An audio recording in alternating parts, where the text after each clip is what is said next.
Okay, so you're here for the deep dive because you really want to understand, Yeah. what's up in men's NCAA basketball right now. That's right. And that's what we're going to do today. Exactly. We've got a really, really cool perspective using, what fans like you have been searching for online. Yeah. It gives us like a real-time look into what's going on in the sport. Exactly. And we've got a pretty broad set of information to dig through here. Yeah.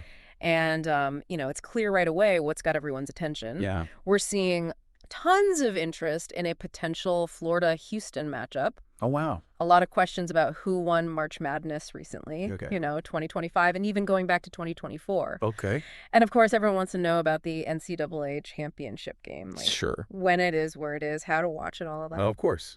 Yeah, and beyond the big picture stuff,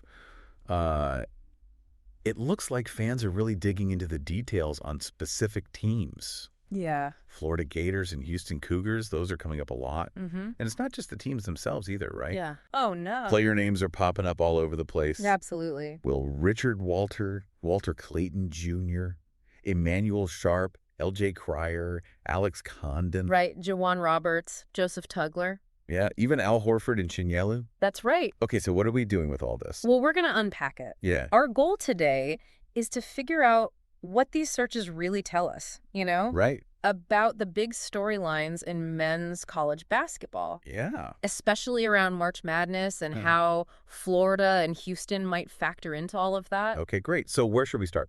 Well, one thing that really jumps out at me Okay. is just the sheer amount of interest in a potential Florida versus Houston matchup.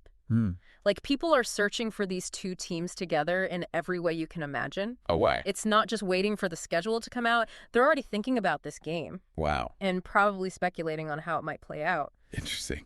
I think when you see this kind of focused interest this early, it usually means there's something really compelling about the teams involved. Oh, okay. Some kind of narrative that's already taking shape. It's like everyone's filling out their brackets in their heads already. Exactly. Oh, wow. And it's not just about who might play either. Right. We're seeing tons of searches for things like who won March Madness 2025? Why? Who won March Madness? Who won the NCAA basketball championship in 2025? And a lot of people looking back at 2024, too. So looking back and looking forward. Exactly. And I think that shows us Okay. that understanding, the recent history of the tournament, it's really important for fans. Right. It's about context. It's about knowing who the teams to beat are. Yeah. And I think it's interesting to think about why so many people are searching for past winners. It really speaks to the lasting appeal of March Madness. Okay. It's not just a one-time thing. Yeah. There's a connection between past champions and the teams competing now and knowing who won before. Right. It adds weight to the current storylines, Right. It Yeah. helps fans understand the significance of what's happening. So it's like building on a legacy. Exactly. It gives you a benchmark for evaluating teams Okay. and thinking about their legacies. And then, of course, there's the practical side of things. Yeah. Which is huge from what we see in the search data. Mhm. I mean, the number of searches related to the NCAA championship game itself. Right.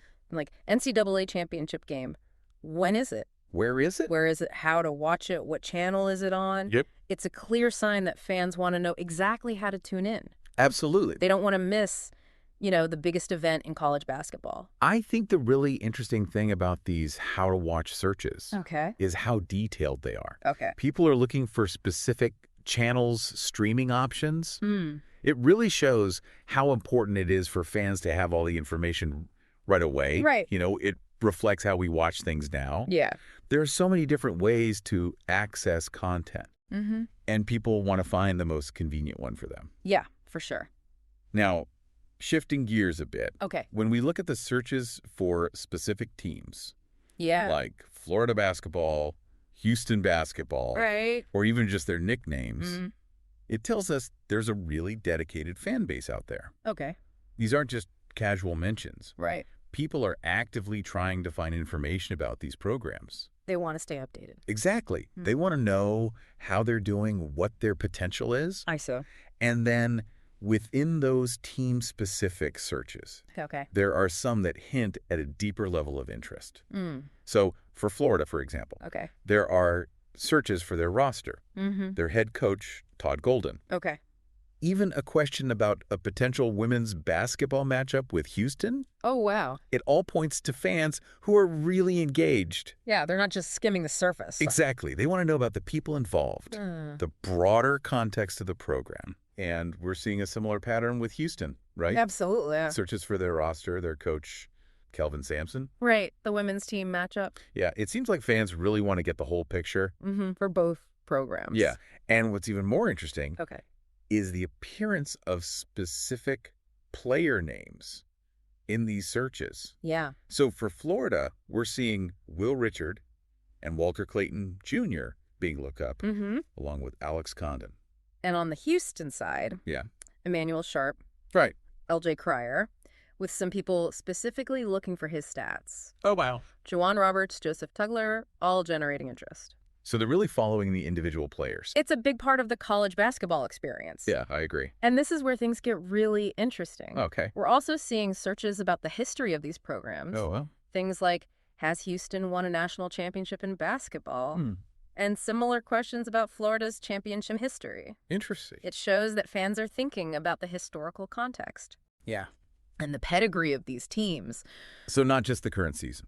Exactly. And this awareness of history is really important. Okay. It helps us understand the significance of what's happening now. You know, when fans ask about past championships, they're not just looking for trivia. Right. They're trying to understand the legacy and the tradition. Okay. And how that might influence the team's performance today. I like that. And of course, we can't forget about the crystal ball gazing. Oh, right. People are definitely trying to predict the future here. Yeah. We're seeing searches like Florida versus Houston prediction, Houston versus Florida prediction, Okay. along with searches for odds and betting lines. So they want to know who might have the edge. Absolutely. It's all about anticipation. Yeah. And I think it really highlights, Okay. you know, the competitive and sometimes speculative nature of being a sports fan. Right. People love trying to guess what's going to happen. Yeah. And comparing their own thoughts. Yeah. With what the experts and the odds makers are saying. It adds another level to the whole experience. Exactly. It keeps things interesting. Okay, so taking a step back. Okay. What does all of this tell us about the fans themselves? I think it paints a picture of a really informed and engaged fan base. People aren't just passively watching basketball. Right. They're actively searching for information on all sorts of things. Yeah, potential matchups. Past results, how to watch, team details, player stats, Right. historical context. It's a lot. It is. Yeah. And that potential Florida versus Houston game, Yeah. that's clearly a major point of interest. Yeah. And the overall fascination with March Madness, looking back and looking ahead, that's undeniable. Yeah. So we've got a fan base that's both really broad with all the general searches about the tournament, but also incredibly specific with those detailed questions about individual players. That's the really interesting part. Yeah, it's like a really sophisticated level of engagement. Absolutely. Where both casual fans and diehards are digging deep into the stuff they care about. Exactly. Okay, so let's recap. Okay. What are the key takeaways here? Well, first, there's a ton of excitement around that possible Florida-Houston game, which suggests there's something special about those teams. Right. Or the potential matchup itself. Right. People really want to know who won the recent March Madness tournaments, which shows just how important it is to follow that championship narrative. Right. Having easy access to viewing information. Yeah. Especially for the NCAA championship game. Right. That's a major concern for fans. Okay, so those are like the big three. Exactly. But then it gets really interesting. Yeah. When you see how those connect to the more specific stuff.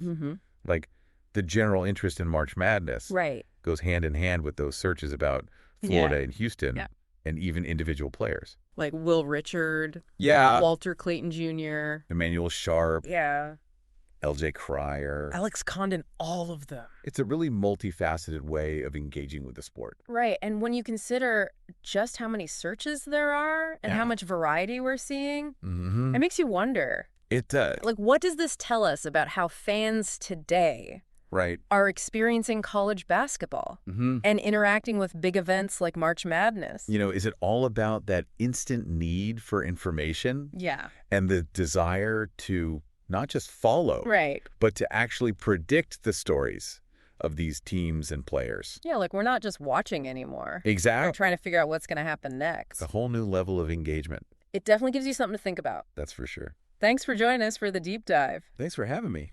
Today is your lucky day. Today is the day that our $3 website works for you, paying you directly to your PayPal daily. Imagine $3 ongoing continuous payments to your PayPal account. Imagine falling asleep and waking up to $300 in your PayPal account. How would this make you feel? How could this help you? What bills could you pay? What kind of fun could you have? What does that retirement look like now? All for a one-time payment of $3. This website is DFY done for you, fully built and completely hosted, and never stops collecting payments for you. You have spent $3 on coffee on a regular, but that coffee won't help you create multiple streams of income. Click the link below.